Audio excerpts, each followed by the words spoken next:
Buenas noches, hermanos. Un gusto compartir con ustedes este tiempo. En las oraciones lo que hicieron es simplemente confirmar la idea del tema que quiero compartirles. Me están escuchando, ¿no? ¿Sí? Vamos a leer Éxodo capítulo 15 y versículo 22. ¿Estamos? Éxodo 15, 22. Bien. Dice, e hizo Moisés que partiese Israel del Mar Rojo, y salieron al desierto de Shur, y anduvieron 3 días por el desierto sin hallar agua. Si ustedes van atrás en la Biblia están los mapas. Cuando ustedes vean los mapas, se van a dar cuenta que en el peregrinaje del pueblo de Israel, el viaje en el desierto, hay como una especie de corazón, y van a ver que el dibujo del peregrinaje es bien al sur. Ahora, ¿por qué? Miren, sur significa muralla. En una zona arenosa, con colinas bajas, con un camino pedregoso y muchos wadis. Los wadis son esos canales, esos cauces secos que hay. ¿Vieron cuando vamos a algún lugar donde nos encontramos con que está todo seco, pero que sabemos que por ahí anduvo agua en alguna oportunidad? Bien, ahora, la parte norte, ustedes van a ver en ese dibujo, si miran el mapa, ustedes van a ver que en la parte norte, que el pueblo no lo tomó, el Señor los llevó por abajo. En la parte norte era un camino que estaba frecuentado por los filisteos, porque comercializaban ahí, y también por los amalecitas. ¿Y esto qué tiene que ver? Bueno, era una dominación que tenían los filisteos sobre ese lugar que hacía que hubiera sido imposible para el pueblo hebreo andar por ese lugar con la libertad que ellos podían pretender, siendo que venían de 400 años de esclavitud, sin el conocimiento de todo lo que estaba sucediendo alrededor. Y por el otro lado estaban los amalecitas. Los amalecitas eran enemigos acérrimos de Israel. Si vamos a ver esto, vamos a verlo en Deuteronomio, capítulo 25, Deuteronomio capítulo 25,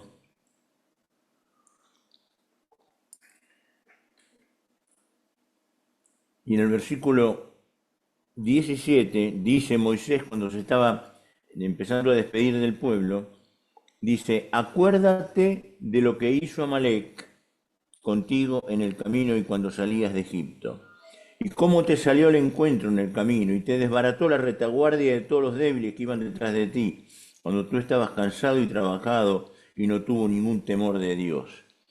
Ustedes saben que Amalek era un nieto extramarital de Saúl, es decir, uno de los nietos de Saúl, aparte de su mujer, en un hecho como un concubinato, algo así, había tenido a este hijo que era este Amalek.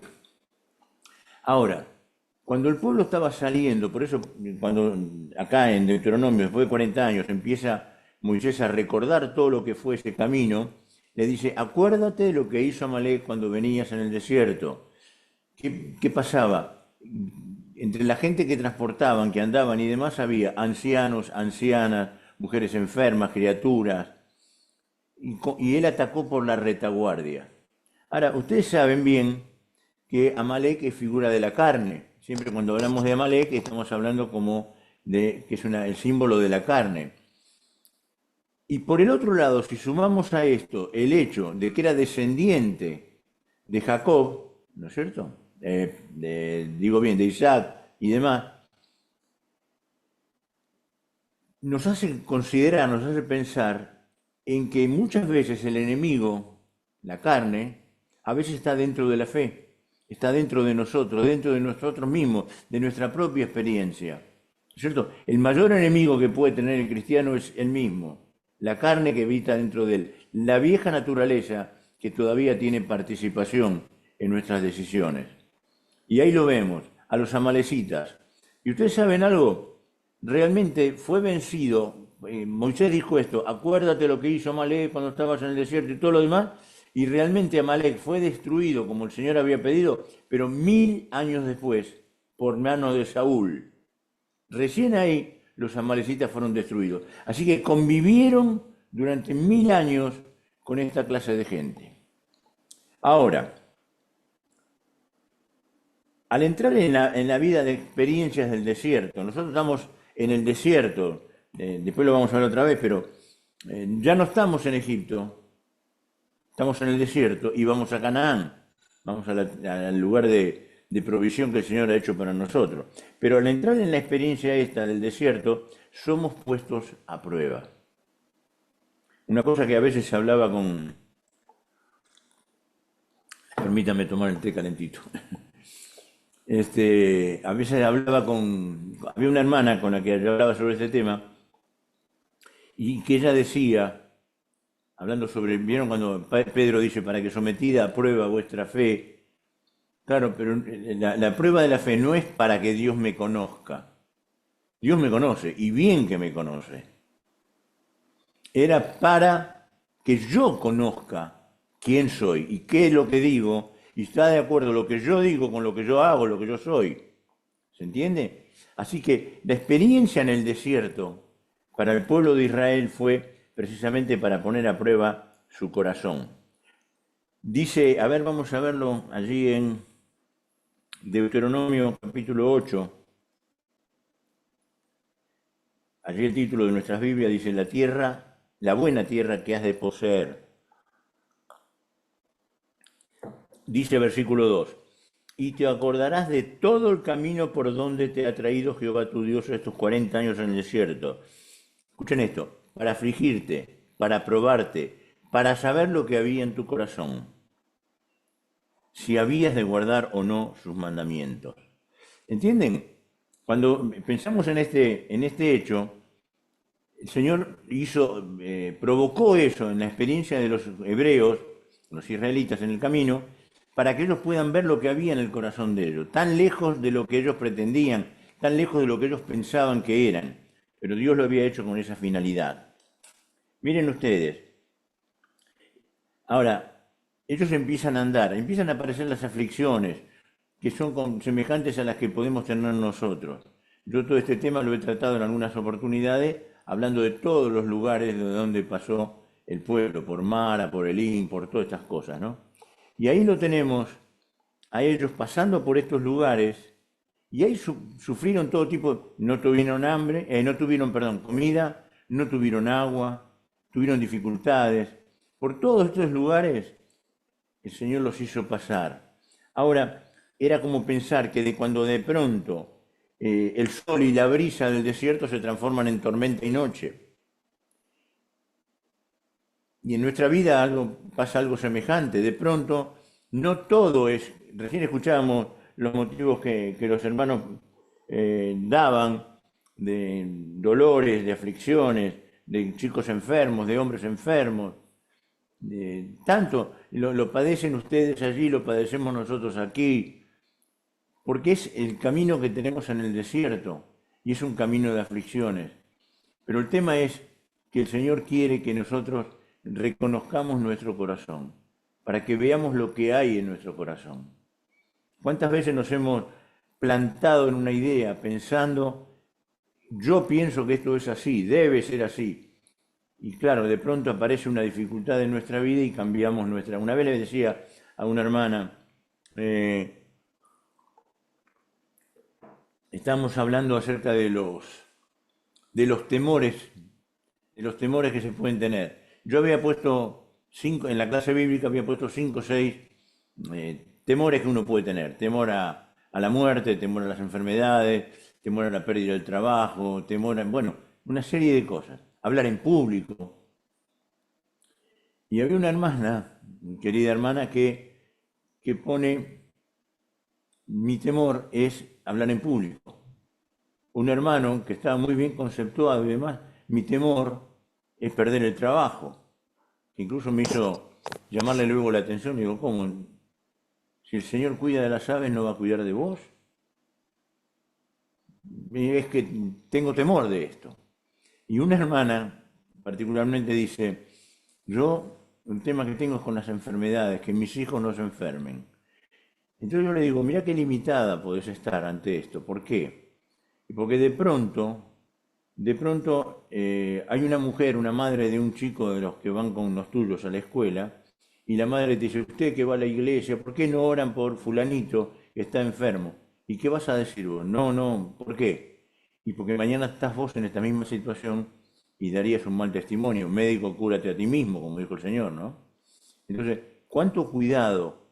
Entonces, prefería no tener que testimoniar, hablar de su fe, dado que no lo iba a respaldar la situación de su vida. Entonces, de pronto, como decía recién, la brisa y el sol se transforman en noche y en tormenta, y ahí vienen las dificultades, las pruebas.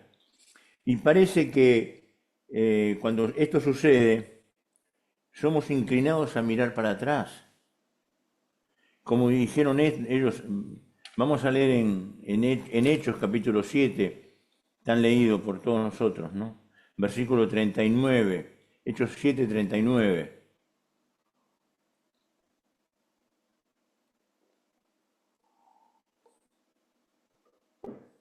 Dice así, al cual nuestros padres, lo tenemos todos, Hechos 7, 39, dice, al cual nuestros padres no quisieron obedecer, sino que le desecharon, y escuchá esta parte, yo la tengo señalada en la Biblia, y en sus corazones, ¿qué dice? En sus corazones se volvieron a Egipto. En sus corazones se volvieron a Egipto. O sea, no lo hicieron físicamente. En sus corazones se volvieron a Egipto. Y esto a veces pasa también en nuestras congregaciones, ¿no? Nosotros podemos decir, mira, Roberto no viene más. O Juana no viene más. Sí, no viene más ahora, cuando sacó los pies de la iglesia. Pero antes de sacar los pies, sacó el corazón. Y antes de sacar el corazón, sacó los ojos, porque estuvo mirando otra cosa. Luego su corazón se enamoró de esa otra cosa. Y finalmente, los pies es lo último que vemos que sale. ¿Entendemos, hermanos, cómo es esto? En sus corazones se volvieron a Egipto. Así era la experiencia del pueblo hebreo en aquel lugar. Entonces somos inclinados a mirar atrás, somos inclinados a mirar a Egipto. Una vez una hermana me dice, una señora, hablando del hijo, ya el hijo no venía a la iglesia, había venido durante mucho tiempo, pero después dejó de venir, nunca estuvo muy comprometido, pero bueno, el tema, la madre me dice un día, ¿sabes qué, Guillermo? Dice, desde que él dejó la iglesia las cosas le van mejor. Desde que él dejó la iglesia las cosas le van mejor. Ah, le digo, mire usted, ¿por qué lo dices? ¿Por qué? ¿Porque tiene más trabajo? ¿Eso es el mejor? Y todas las cosas que estaban alrededor, que lamentablemente con el tiempo demostraron lo contrario. La disciplina del desierto, queridos, es buena para conocer mejor al Señor. La disciplina del desierto, la disciplina de este andar nuestro, esta experiencia nuestra en el desierto en el cual estamos, camino al lugar que el Señor nos fue a preparar, es más saber, mejor para nosotros, para conocerlo mejor al Señor. ¿Vieron cuando ahí en Corintios dice, cosa que ojo no vio, ni oído yo, ni ha subido al corazón del hombre, son las que Dios tiene reservadas o preparadas para aquellos que, obviamente, ¿de qué está hablando? Está hablando de la experiencia aquí en nuestro desierto, en nuestra vida. Son cosas que están reservadas para aquellos que realmente han esperado, han confiado y han deseado que el Señor se manifieste. Miren, para saber cuánto dependemos de Él, cuánto dependemos de Él. Edgardo, te voy a corregir. ¿Puedo? Yo sé que lo hiciste, yo sé la intención con que lo hiciste, Pero hoy cuando dijiste, orando al Señor, que es el último recurso, la última esperanza. Claro, no es la última, es la primera. Sí, sí. ¿No? Bueno, te uso como ejemplo de esto. A veces nos pasa esto, a veces nos pasa eso. Estamos cuando ya no tenemos realmente argumento, cuando ya no hay nada y demás, ahí parecería que recurrimos al Señor. No fue tu intención, yo lo sé. Miren, podemos contemplar al pueblo hebreo en tres situaciones, en tres aspectos distintos. En primer lugar, en Egipto, nosotros lo estudiamos, sabemos el tiempo que estuvo en Egipto, cuánto tiempo la preparación de Moisés, la situación que ellos vivieron y demás. Después, por el estudio que tenemos, podemos saber todo lo que pasó en el desierto durante esos 40 años. Y luego, si seguimos y entramos en Josué, ahí vemos todo lo que le fue dado como recompensa, como regalo del Señor en Canaán. Así lo vemos al pueblo hebreo en estas tres circunstancias, en tres aspectos. Ahora, nosotros estamos en los tres lugares al mismo tiempo. ¿Por qué? En primer lugar, porque por naturaleza estamos fuera de todo y nos resulta un lugar de luchas y pruebas el desierto. Pero estamos conviviendo, compartiendo con Egipto. Tenemos alrededor nuestro todo lo que hoy escuchamos en las oraciones que ustedes propusieron, esta desgracia ahí en ese hogar de niños. Es Egipto, eso es el pecado, eso es la maldad. Y estamos ahí, dolidos y orando por eso. Estamos en el desierto por esta experiencia, como decía, un lugar de luchas y de pruebas. Y estamos unidos a aquel que venció y se sentó a la diestra del Padre. Nos hallamos en el cielo, camino a ese lugar. Nuestro cuerpo en Egipto, nuestra experiencia en el desierto y por la fe y nuestro anhelo estamos en Canaán. Queridos, miren, podemos, rodeados de todo lo natural y pecaminoso, pero con una nueva naturaleza. Una nueva naturaleza. El Señor nos revistió de otra cosa, nos dio otra vida. Y a veces tenemos que estar luchando. Por eso, si ustedes leen, o que seguramente lo conocen bien, todo lo concerniente en ese mapa que les hice que vean, ustedes van a ver por todos los lugares que pasó. En cada uno de ellos hubo una experiencia diferente. El pueblo de Israel tuvo una experiencia distinta. ¿No es cierto? Y en todas fue puesto a prueba. Y en cada una de esas, el corazón de ellos fue revelado como lejano del Señor, alejado del Señor, simplemente disfrutando las cosas buenas. Eso sí lo apreciaron. Hasta que llegaba un momento en que también eso les resultaba oneroso, como el caso del maná y demás. Siempre maná, siempre lo mismo. A veces actuamos así.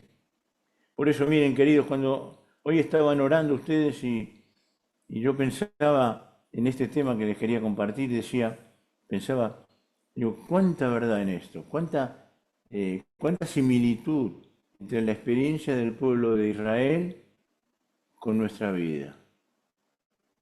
¿No es cierto? Ahora, lo importante de esto, más allá de que las conoce, más allá de nuestra debilidad, que el Señor también reconoce bien en nosotros, es bueno que el Señor nos pone a prueba.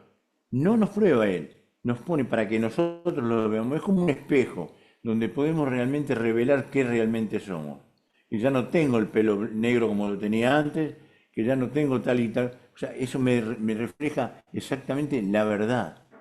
¿Bien? Y ese espejo espiritual hace que nosotros podamos considerar que realmente estamos lejos de ese ideal que quisiéramos. Pero sabemos que el Señor, así como perdonó, así como acompañó, así como los introdujo en la nueva tierra, lo hará también con nosotros.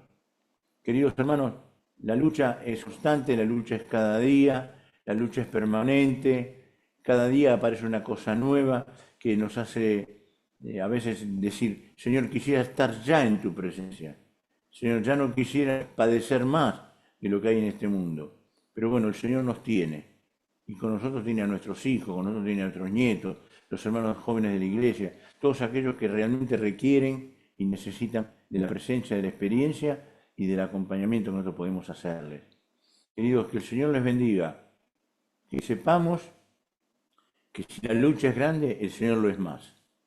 El Señor es más grande que las luchas que nosotros podamos tener. Que el Señor los bendiga y tengan un buen descanso.